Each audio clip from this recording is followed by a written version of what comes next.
Hey, welcome back to Richard Bey Talk. Of course, I'm Richard Bey, and I'm joined here by a mad Russian scientist who has replaced Albert Reinoso. He's even been speaking to me in his Russian accent. Can we? Oh, there What are we you talking about? This is Yeah. Albert Reinoso, kiss me. This is your new beard? This first time being is going to be nude beard like this. All right, great. Just just don't blow up any cars. But you and I, we just talked about this before we started. That when we grow beards, we like to shave them incrementally to see what kind of different looks we can get. That's true. So Does that's what I'm does doing. your wife like this version? Not at all. Neither Not, do not I. a bit. No. Neither do I. Mm-mm. All right, so Okay, maybe well. you've noticed this. 2 weeks ago, I was in New York for the last week, so we didn't really have a podcast. But 2 weeks ago, I did a podcast, and right after the podcast, the FBI raided Mar-a-Lago. Then sometime back, I did a podcast on Monday, and that day, the Supreme Court came out with the decision about Roe versus Wade. Uh-huh. So after the show today, maybe there'll be some monster breaking news story that makes everything here superfluous, which is what happened 2 times before. But Let's hope it's a story that has an impact on things, and it's a decisive impact that we don't have to wait. Because Mar-a-Lago, really, what happened? Not a lot.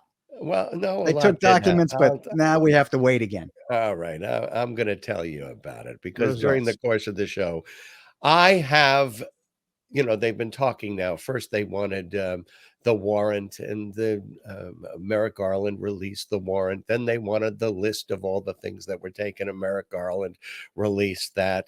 And now they're talking about having the video, the closed circuit television video at Mar-a-Lago, showing the FBI agents doing their search. And Trump says he's going to release that, but we don't even know if he has that because they were told to turn off the cameras. But Dick Bey has the video, the inside video of the raid on Mar-a-Lago. And I'll show it to you in a few moments. We're also going to talk about the Republican attack on reading and libraries and teaching. We're going to talk today about commercials. We're going to talk about, what do Republicans stand for anymore? Who knows? Other than blind devotion to Il Duce. But anyway, let's get into the show. So the raid on Mar-a-Lago was the biggest story over the last few weeks. And it was like an avalanche of ridiculous reasons, not ridiculous to the sublime, just ridiculous. Oh, there was Rudolph Giuliani came out a few days ago and said Trump took them to Mar-a-Lago to keep them safe because Mar-a-Lago was more safe than the National Archives. They said there were no classified documents. Well, it turns out that there were. But they said the FBI planted the evidence. Now, if the FBI planted it and they hadn't seen it, how would they know if they were classified or not? Made no sense. Today, Trump's defense and his lawyers are looking at it is a constitutional defense of the Fourth Amendment on reasonable search and seizures. This wasn't unreasonable. It went through a court. It followed the legal system. And then, of course, you have all the people saying we should defund the FBI. Rick Scott, who's in charge of the Senate re-election committee for the Republicans, came out and said the FBI is the Gestapo. Now, if the FBI is the Gestapo, wouldn't it make sense to kill them? Wasn't the guy in Cincinnati who tried to shoot them down? Wasn't he? If you had a chance to kill Himmler, wouldn't you do it? So, we've sort of sloughed these things off, but, there are serious consequences to this. Now, as I told you, at Mar-a-Lago, it is claimed that there is closed-circuit television all over the place. I don't know if maybe Trump is watching in the guest rooms, to see if there's any peeing going on between couples. Who knows?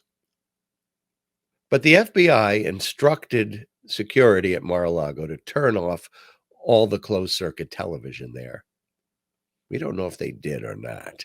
They don't always follow the directions of law enforcement. So Trump is now threatening to release the tapes of the closed-circuit television. But I have them here first on Richard Bey Talk. Now, as you look at this tape, observe the opulence of Mar-a-Lago and how some loyal Trump, valiant followers tried to stop the FBI. Now, the FBI is not the Gestapo. But as you view this tape, you'll see that the FBI is monstrous.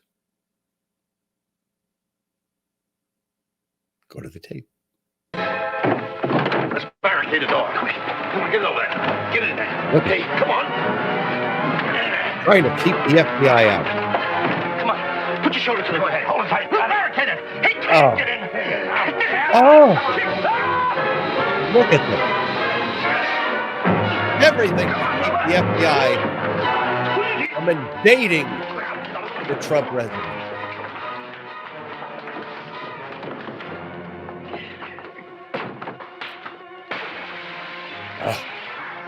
Even more FBI agents. That was Melania's dressing room. Oh. The FBI must be stopped.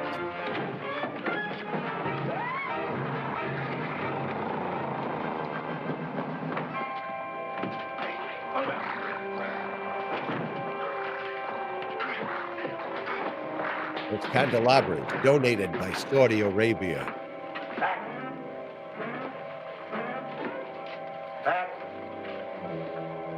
Incredible, huh? And incredible how we got the closed circuit television here first, before any other news agency. Now, not only the documents, but do you know that when a sitting president is given gifts by foreign countries, they're not allowed to keep them if they're over $300 in value.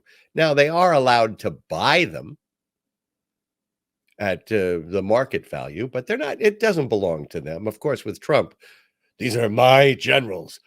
When I raise money for the Republicans, it's my money. These are my documents.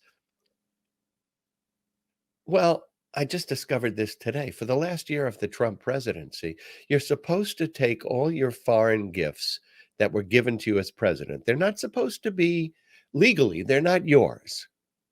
Legally, they belong to the United States, and they're supposed to be returned to the National Archives. Now, I haven't heard anything currently on this yet, but during the last year of Trump's presidency in 2020, he didn't return the gifts. He didn't give them a notification of what kinds of foreign gifts he had received. So there may be something coming down the pike. It certainly won't be more serious than the top secret compartmented intelligence that can only be seen by a handful of people and has to be viewed inside of a skiff, a special room that could block out any kind of eavesdropping from foreign spy agencies. That was one of the documents. And the hypocrisy of all this, that Hillary Clinton's emails, there was not a document in there that reached this level of security in her emails, but it was in a box, at Mar-a-Lago that Trump took out of the White House. Now, I'm sure we'll be talking more and more about this as the weeks go on. And the one thing to remember, though, is though Hillary Clinton had her emails on a server in Chappaqua, the FBI investigation found that she was careless, not criminal. Now that goes, you have to know that what you're doing is against the law. when you do it, I guess, if you're going to be, normally you don't, if ignorance of the law is no excuse. But carelessness, I guess, is an excuse. So it's called mens rea, meaning that in your mind, you know that you're committing a criminal act. Now, with Trump, it's probably not going to work, because he was told that it was against the law for him to take these documents. He was told to turn them over. His lawyer lied to the Department of Justice. So in this particular case, the Hillary Clinton carelessness excuse is probably not appropriate. Now, for weeks, I've been saying the number one issue for me in this election is the protection of American democracy. Something that has survived for over 200 years.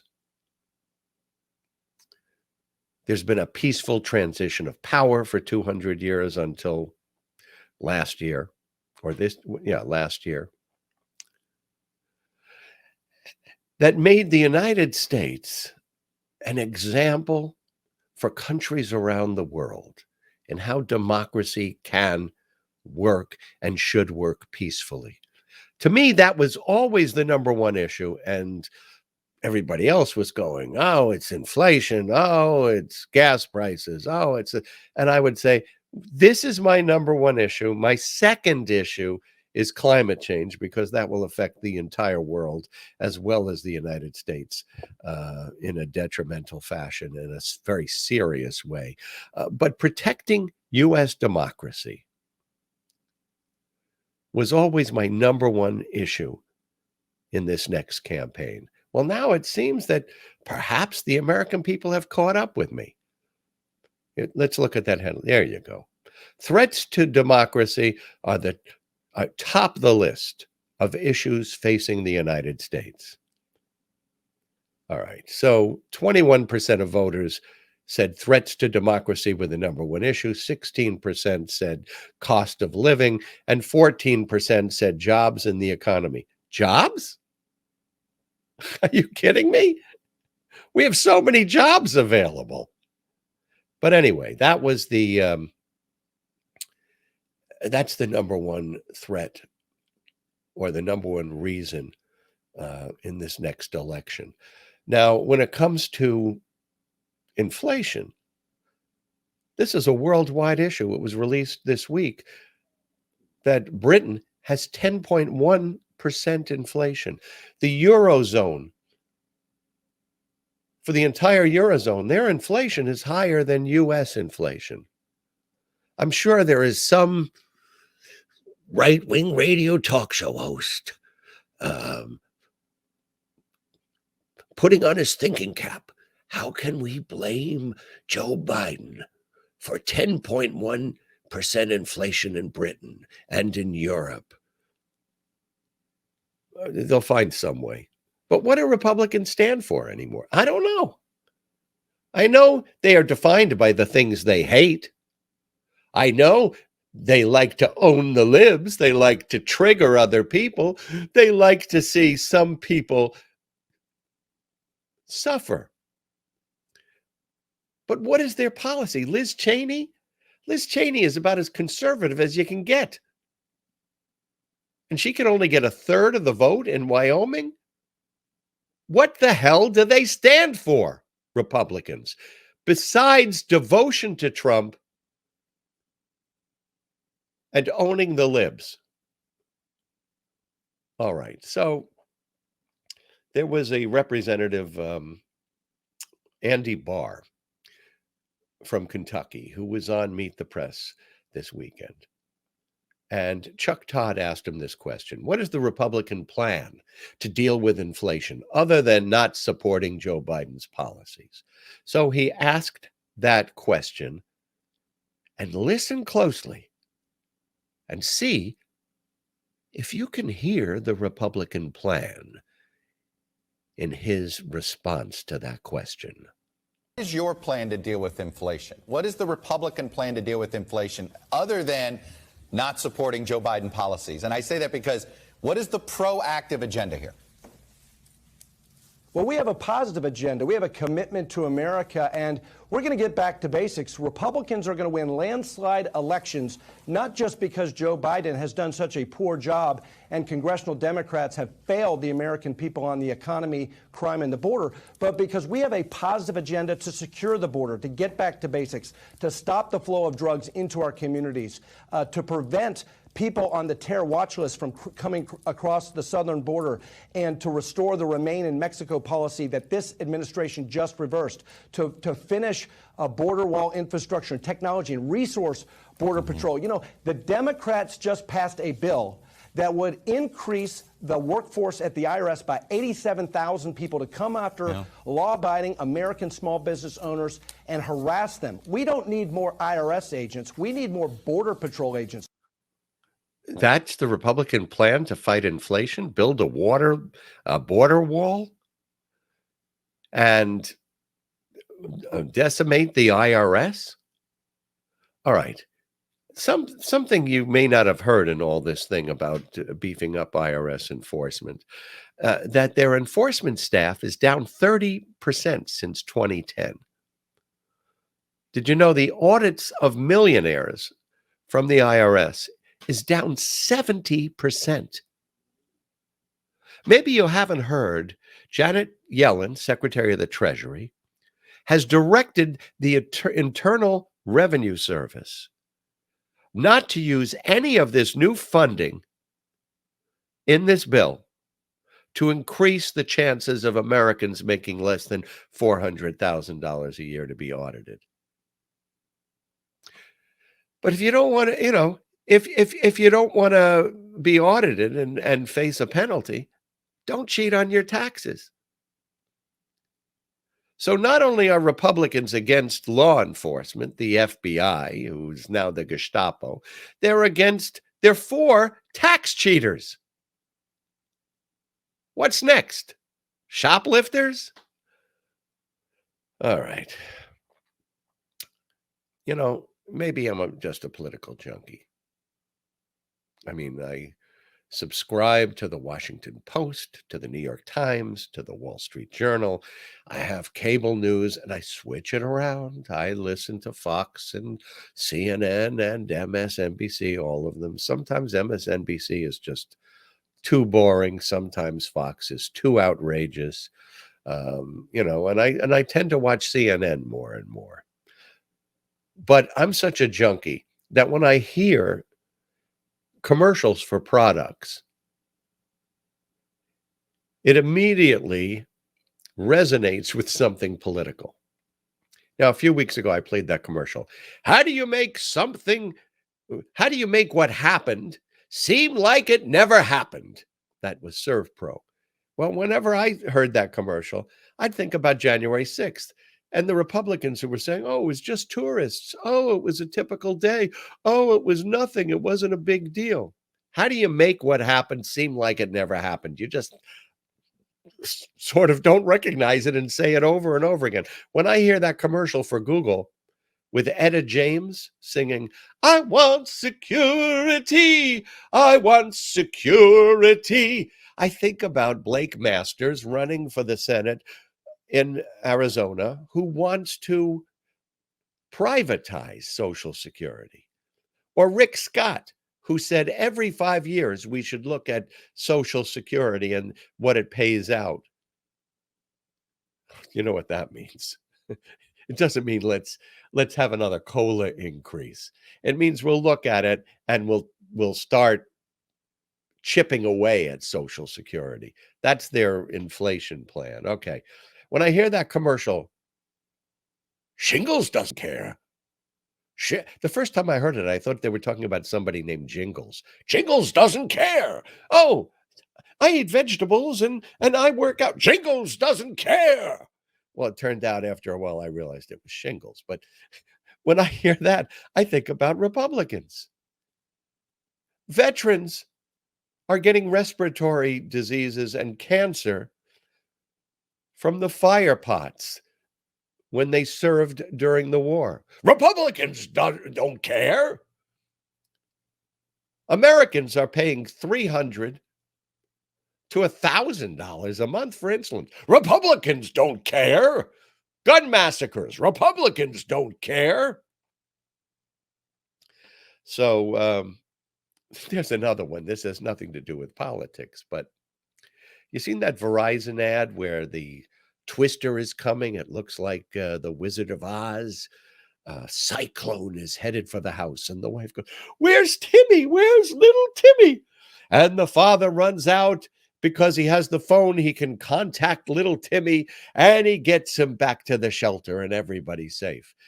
And the Verizon announcer says, "You can always count on us at Verizon, to get your telephone call through. And if you don't, we'll give you a refund." Well, a refund? What if little Timmy is swept up and taken to Oz? It's hardly proper compensation. Now, here's another thing I learned this week. I was reading a George Will column, and it claimed that 54% of Americans were reading below a 6th grade level. I said, that can't, 6th grade? So I did some research. I put it up on Facebook, and a lot of my friends did the research, and there were teachers who responded. And it is true. Over 50% of Americans read below a 6th grade level. And the teachers were saying, I had some students in my class in high school who could read at the 8th grade level, but I would say most of them were below 6th grade. So what do? We attack reading if you're a Republican. We attack teachers and replace them with military veterans who have no experience teaching, no college degree. That's what Governor DeSantis is doing here in Florida. Yes, that'll be perfect to raise the next generation of illiterate MAGA supporters. Now, they're also attacking libraries for their books. In Iowa, a library had to close because they had some gay people working there who left because they were harassed and because there were some books on the shelves that dealt with the gay experience. In Michigan, another library, they cut off funding completely from it for the same reason. There were books in there. Listen, a library, nobody comes in. The library doesn't come in, the librarian, and say, you must read this book. Look, read this. No, you go to a library to make a choice to read a book. It's not forced reading. When it comes to I could see perhaps some conservative parents who are concerned about the classroom format, or what something's being told. But a library? Now, I love reading. I don't want to sound like LeVar Burton here on Reading Rainbow, but I'm like Burgess Meredith on The Twilight Zone. If it was the end of the world and I could keep a couple of pairs of extra glasses, I would put up a pile of books that I always thought if I was sentenced to prison, oh my God, I'd have so much time to read. And I love to read. I loved to read as a kid. In fact, bizarre, my father, who was an encyclopedia salesman, used to come into the den and say, stop reading. I'm taking away your books. I used to read science fiction, Heinlein. There were so many other, Norton. I love science fiction books. And he'd say, go outside and play. Now, I didn't want to play. I wasn't any good at anything athletic. But he forced me to go outside and play punch ball and took away my library books. And when I look back at it, I went to some of the most esteemed colleges in the country, Stanford and Berkeley and Yale. And yet I always tell people, and I do believe, the best teachers I had were my high school teachers at Far Rockaway High School. Mr. Greenberg, out of his own pocket, would take money and take me to the theater. Mr. Fields would read poetry in such a way that it was magnetic to look at him. I had another teacher for a class called Problems in American Democracy in high school, where we would look at the current events and the problems they were causing in our society and in our political system. It was great. Now, in sixth grade, we had something called individualized reading. Maybe you had it too. Individualized reading meant that there was one period, 45 minutes or so, where you could pick any book you wanted and read it silently by yourself in the classroom without the teacher interfering. Now, I picked 1984 in sixth grade, which is not an easy book, I guess, to read. But we also, after we read, we had to look up new words and talk to the class about the new words that we had found. And there was a verboten word in 1984 that concerned the relationship between Winston and the woman that he loved. And the word was intercourse. And little smartass Richard Bey, who grew up into adult smartass Richard Bey, stood in front of the class, and they laughed when I told them the definition of intercourse. Now, I've raised a young man as my son, not like a son, but as my son. And when he was in school, I would sit with him and make him read for a half an hour every night. And then I would ask him about what he read. I told him if he came across a word that he didn't know, I would explain it to him or we would look it up. So the Republican war on education, on reading, that's a winning platform, isn't it? And I remembered that Sammy Davis Jr., I know I played a clip before, but this is a different section of the interview. Sammy Davis Jr. talked about the first book that he ever read, and it was pretty late in life. And then I came across, he talked about Frank Sinatra and how he owed everything that he had achieved to Frank Sinatra. And I thought you might be interested in hearing Sammy Davis Jr. talk about those two things. So let's take a look at that clip. Thank you.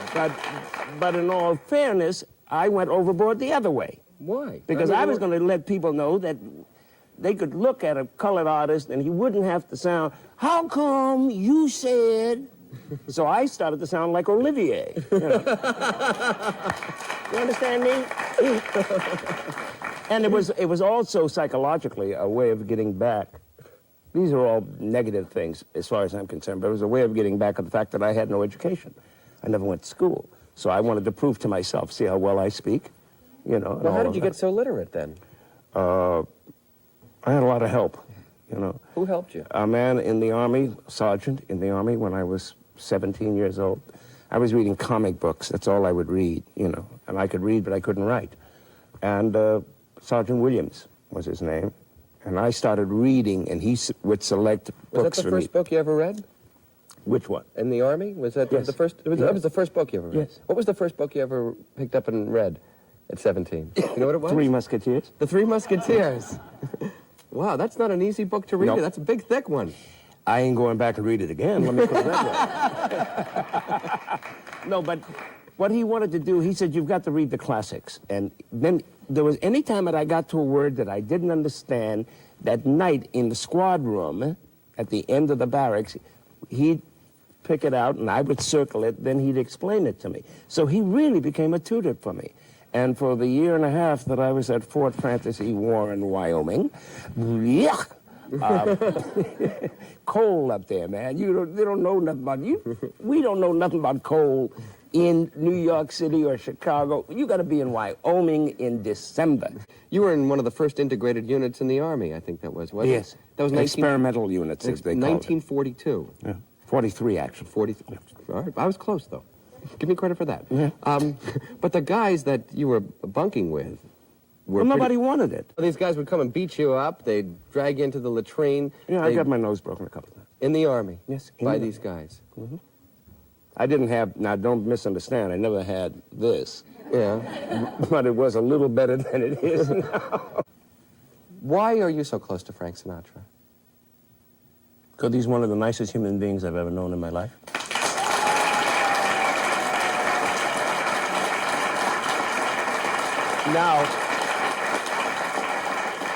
Now add that, take that and put it aside. Now, theatrically, because that comment was about him as a human being.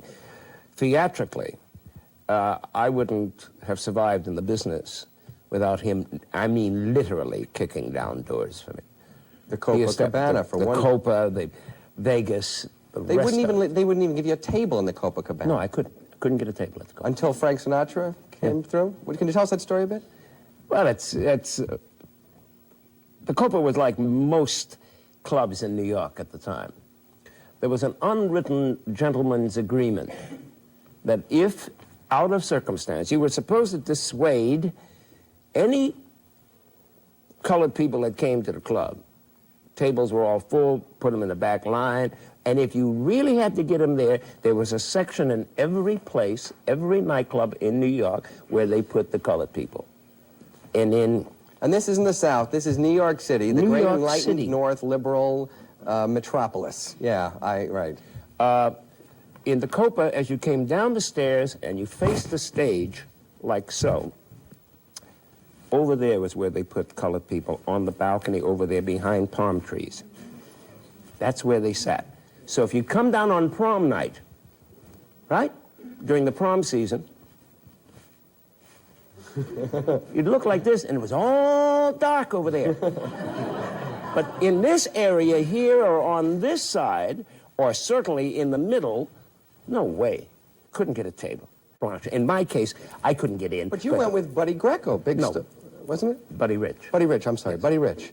You went with But Buddy... they weren't that thrilled about Buddy. You know, at the Copa, they weren't that thrilled about Buddy Rich. They weren't that thrilled with Buddy Rich, I'm sorry, but... And me, they didn't know at all. So that was it. But Frank told him, I want this guy to get a table in there. Oh, he did a little more than that. I would say he did a tad more than that. No, he used some nice, wonderful language that only comes from, that they could purposely understand. Nobody had to go, I don't know what you mean by that, you know. He told them in no uncertain terms. He said, it doesn't matter. He said, that's my friend, and I want him sitting down, and blah, blah, blah. And it went on and on and on. And everybody was shaking like this, you know. They really were. And that was it, you know. But Frank did all of that. But the fun thing is that over the years, when I got involved with drugs, and I got into drugs, a man who got me, our wives put us back together again. There had been a separation for about 3 years. And the separation was due to the fact that I was wrong word. I was involved with drugs. So he said, I can't talk to him as long as he's messed up with this stuff. He said, I don't want to go near him. So the wives got us back together again in Vegas, and I made a commitment to him. He said, if you get off that stuff, he said, there ain't nothing in the world you can't do, Sam. He said, you can own the world. He said, and whatever I've got, you know you've got, and blah, blah, blah, this, that, and the other. He said, but you're disappointing the people who love you, you're disappointing your fans. He said, but most important, you're disappointing yourself, because you should be doing better than you're doing. So I said, okay. And I committed myself to him. And because of that overall almost 50 years of relationship, that was it. The commitment stood, and that was the end of that lifestyle. Do you ever get any temptations now to go out and And party? And party, yeah. Every day. You joking? Are you putting me on? That was over the course of 30 years interviewing people. That was probably my favorite. I hope you enjoyed it as well. And I hope you enjoyed this podcast. If you did, please subscribe, share it with your friends, and talk nicely about it on social media so other people might find it interesting as well. Now, if you want to correspond with me, you can do that on Facebook under this video, or on YouTube. I try to answer everybody. If you have an opinion, if you have a question, I will try to get back to you.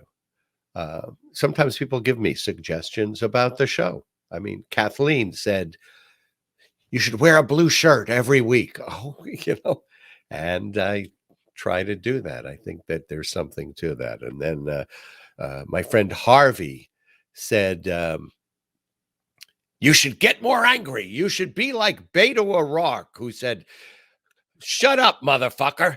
And I said, that's not me. And if somebody, did something that deserved that kind of response, maybe I would, but I'm not going to be Alex Jones on these podcasts. And a few others, including Jay, recommended that we do this podcast 3 days a week at the very least. We're not at that point yet, maybe someday. So once again, we come to the end. And as always, thank you so much for watching, for listening. And to you and yours, all my best. Take care.